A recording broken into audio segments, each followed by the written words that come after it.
السلام عليكم ورحمة الله وبركاته.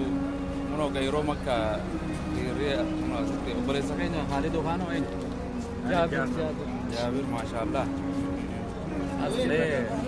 سلام عليكم. تغافان اونلاين جوام جراتي. akkuma kanaan dura karaa invaayitii karaa laayiviitti waliin haasaa turre amma kunuu qaamaan wal arguu gammachuu guddaa nutti dhaga'amee jira. Illee akkasuma baay'ee tokko isaanii wal arguutti baay'ee tokko natti dhaga'amee yeroo inni biratti hordofaan ture har'a immoo qaamaan argee wajjin biratti argamu kootti baay'ee gammada. Maashaallah. Kanaaf waa'ee rifeensaa kanoo maal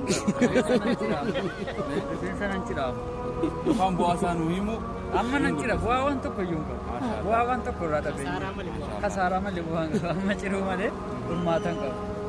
Khalid si beekaa obsaa maaliif si obsaa? Obsaa maqaa feesbuukaatti Khalid maqaa abbaan kun nama obgaasani amma nan cira mataan dhummaata waan dhabe.